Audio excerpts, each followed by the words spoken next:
Welcome to the Rise Up in Business podcast. I'm Tracy Myler-Crane and I'm your host. I'm a business lawyer, an entrepreneur, a wife and a mum to two wonderful little people. This podcast is designed to be the business and law podcast for small business owners. Each episode explores different business and legal concepts in a clear and easy to understand way, all delivered in bite-sized chunks that are easy to listen to. You're sure to be able to take little nuggets of gold from each episode and implement them into your business straight away. I'm bringing you these podcast episodes each week with my intention being to share with you what you need to know to feel empowered so you can rise up and take control in your business. Let's get into today's episode.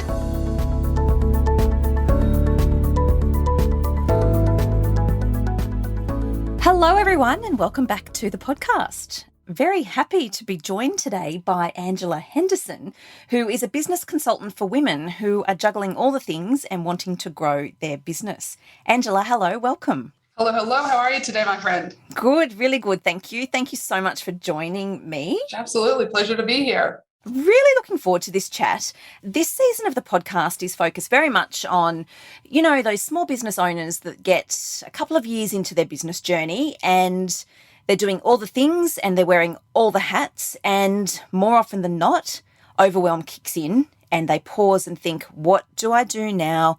What do I need to do? What's the best way to move forward?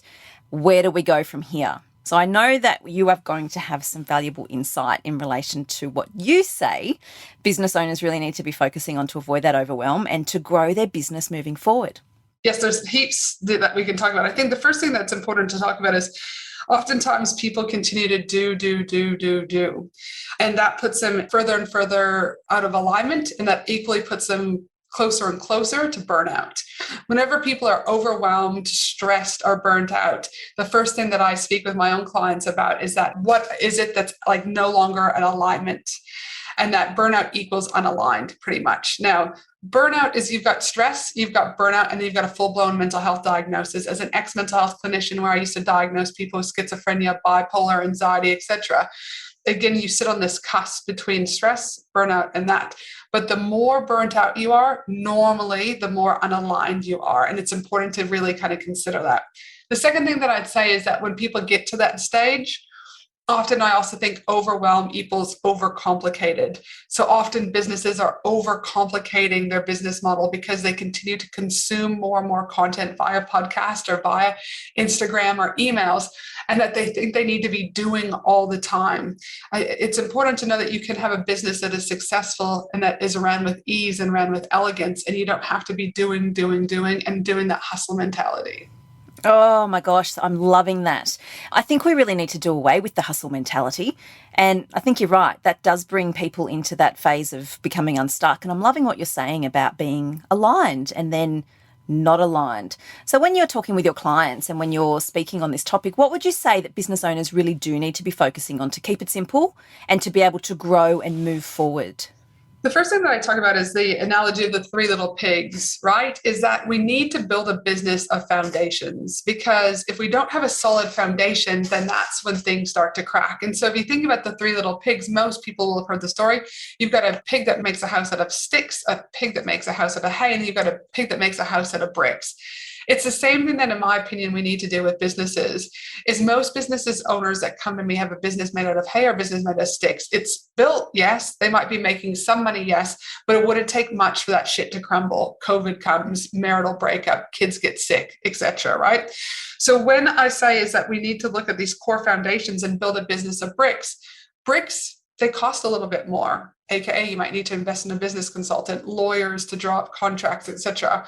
They also weigh more, right? And so because they weigh more, it takes longer to move a brick from point A to point B. So with cost that, but if you can lay it out, right? Even if COVID comes, your business should still be there. A window might be broken, AKA that's COVID, and you might have to pick up glass and it's shattered and it's a pain in the ass and you might not make as much money, but you will still be there for the long-term business.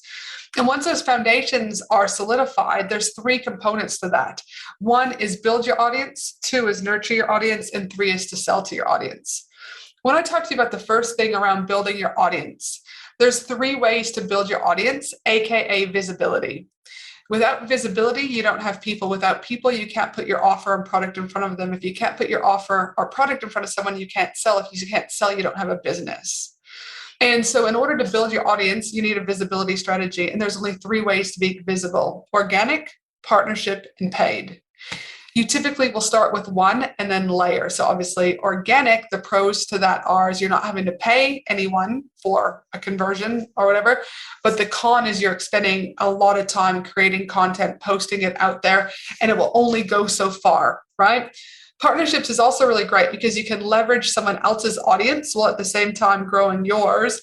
But again, you've got to build a relationship. You can't just go and ask random people to do things for you. It's like going to a bank account or to Commonwealth or Westpac, whatever bank you bank with. You can't withdraw money that's not within the account. It's the same thing. You can't go and ask favors if you haven't contributed into that relationship. So partnerships can work great, but again, there's time associated with that. And then the paid visibility strategy, obviously YouTube ads, Pinterest ads, Instagram ads, Facebook ads, whatever, is yes, you can grow quicker, but the con is you're having to pay money to be able to get there. So really, again, you've got to build your audience. You've got to decide in a way that feels right for you, in alignment with you, so that you continue to show up on a regular basis. Once you have that audience, you really need to be able to nurture the audience. And the analogy I use is this, is you don't, I mean, some people do, but typically you don't go into a bar, slap Johnny or Henrietta on the ass and ask them for sex. I mean, again, it may work for some people, all right? No judgment. What stays in Vegas happens in Vegas. But most of the times you might slap Johnny or Henrietta on the ass, depending on what team you're batting for, right? And you might go, hey, can I buy you a drink? And then you might have some conversation. Then you're like, hey, can I grab your number? Then you might text message. Then you might take them out for dinner. And then you might get wham, bam, right? So the same thing, you need to nurture your audience, right? The same thing. But yet so often people will be like, oh, I got a new lead. Buy my shit, buy my shit, buy my shit. People don't want to be sold to. People want to see that you're providing value and that you're curious about them and that you're ready to connect with them. Always lead with value first. So again, that nurturing in the audience is crucial, because if not, all that work that you've done to get people into your ecosystem through your visibility strategy can be lost because they're like, this person's a douchebag, I'm out. So you must know to nurture your audience. And then the last thing is, and this is where I see a lot of businesses fall down, is they've built this great audience. They've actually spent time in nurturing and creating connectiveness, but then they don't ask for the sale. Oh, I'm sleazy. People aren't going to want to buy from me. No, it is your job to sell every day. As the CEO of your business, regardless if you're a solopreneur or a company or a trust, your position description is there under selling. If you go to a 9-to-5 job and you've got your KPIs that have been outlined in your position description, if you don't do them, you get pulled in your boss's office and you're either told, pull your head in, or you're going to lose your job. Choice. But something happens when we leave that comfort of a 9-to-5 and go into our own business, because now it's like, oh, selling, it's not really my job. Yes, it is your job. And if you have a problem with selling, you're going to need to get over it, because without selling, you don't have a business. And if you have a problem with selling, I say, reframe it with serving. Every day you get to serve your audience something awesome that you have that is going to make their life better. But it is up to you to take ownership and take responsibility for your business and understand that selling is your responsibility. So yeah, so those are the main kind of things that I would say is stop overcomplicating, build your audience, nurture your audience, sell to your audience. And therefore you'll have a business made out of bricks, and you'll be here for the long term. That analogy is brilliant. And I can tell that you've said that more than once, because that just comes so easily. And I can see why. And you've got me laughing along the way too, because I love the bar analogy. So we're going back and let's talk about nurturing. So it's one thing to say to these business owners that have gotten a few years into their business and they're now asking questions about, what do I do next? Where do I go from here? So sure, we talk about getting your legals in place and making sure that you're protected. We talk about bookkeeping. We talk about outsourcing. But when we start focusing on the audience and the business growth, and we start talking about, let's put a strategy together for the next 2, 3, 5 years, how do we nurture? How do we know what's going to work for us to nurture? Because I know that lots of questions come up around this, particularly for clients that I act for. How do we work out what's going to work for us? How do we nurture? I mean, there's a difference between nurture and finding out what's going to work for you. Nurture should just be a very organic, and I hate the word authentic because I feel it's overused at the moment, but it just comes. have a conversation. No comment on your Facebook or Instagram feed gets left untouched. No DM gets left unanswered, right? It's just going back to those core principles of connectiveness. That's nurturing. Now, if they're wondering though, what works, I just want to clarify, do you mean like what works in regards to selling or what works in regards to what products they should put out? I just want to clarify that. Just nurturing the audience. So before we get to selling, and I've got a question to ask you about that in a moment, but it's this nurturing, it's the warming up, it's the making the effort and the offering value. How would you want to be treated if you signed up to someone's lead magnet? If you showed up in someone's DM, what would your response be? So often we're taught, hit the next transaction, focus on the next transaction where the money's coming in. But sometimes you have to slow down in order to speed up. That's the essence of providing value first, is it's going to take a little bit longer than just asking for the genuine jugular per se. There's a book called, it's by Bob Berg and John David Mann. It's one of my favorite books called The Go-Giver. And they talk about the 5 laws of stratospheric success. And what the guys say is, I'll just give an example here. They're all about leading with value in your business first. Lead with value and you will become profitable. It's going to take you longer, but you're here for the long term. They talk about the first law, the law of value. Your true worth is determined by how much more you give in value than you take in payment. The second law is the law of compensation. Your income is determined by how many people you serve and how well you serve them. They talk about the third law, the law of influence. Your influence is determined by how abundantly you place other people's interests first. The fourth law is the law of authenticity. The most valuable gift you have to offer is yourself. And the fifth law is the law of receptivity. The key to effective giving is to stay open to receiving. So in the book, The Go-Giver, they're doing something that what I would consider is very counterintuitive. It's the opposite of what we're being taught in marketing. It's the opposite, right? But again, I'm here to tell you, after not one, but 2 7-figure businesses, is that when you lead with value, your people will stick around. In the world we live in right now, we are more disconnected than we have ever been, though we have more access to connectivity than ever before. But depression rates are up higher than ever before. Anxiety rates are up higher than before. In Australia, 8 people kill themselves every single day. More than ever before. And that's not including the impact that the good old C word COVID has had on the economy and people. Alcohol has increased substantially. Drugs have increased substantially. Why? Because we can't shut down the liquor stores in Australia in particular because our country is dependent to alcohol. Alcohol is the only drug that will kill you cold turkey. So if they take away alcohol, we're going to see more people showing up to hospitals with alcohol withdrawal, and they're going to take up more beds than the people with COVID are. But we've got more DV than ever before, more like all this because we are quote unquote more connected with technology, but we are actually more disconnected than we have ever before. So when your audience comes to you, understand that the universe is giving you people that are supposed to be within your ecosystem. Love the shit out of them, nurture the shit out of them, and treat them as if they were your family member. My gosh, I'm just stunned at some of the statistics you just shared. But the point is taken. Loud and clear is connection from what you're saying. So when I ask you, how do we nurture, you're saying connection and treat with respect our audience and don't just, I love the analogy about the pub, but it's the connection. And that's something that I'm focusing on as well this season in terms of marketing and value that we're offering to our clients, particularly for service-based businesses who are values-led or values-driven. It's just much easier to do. But that then leads me to something else I wanted to ask you, which is when we talk about these small business owners who are values-led or values-driven, we very much say things like, we're living our soul's purpose in this business. We're here to serve and we're doing all of the things. I'm finding that those are the business owners that are having really icky feelings around selling. And I just want to dive in and pick your brain on this because you've said our job is to sell every day.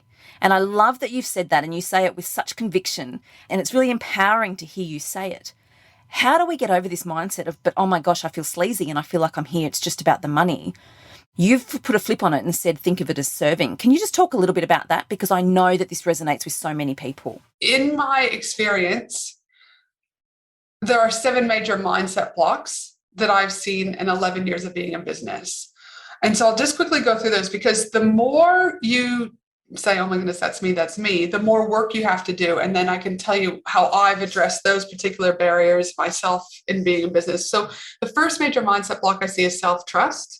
And self-trust is the belief in yourself, your growth, and your integrity. The second mindset block that I see is self-love, the sense of one's own value or worth as a person. The third mindset block I see is worthiness, the quality of being good enough. The fourth mindset block I see is money stories and blocks. Really, there's negative subconscious beliefs about money that limit you from achieving, your overall success and desires. The fifth one I see is obsessive thinking, a series of thoughts that typically reoccurred and often paired with negative judgments. I also see divine timing as a mindset block, the belief that everything in our life happens at exactly the right moment.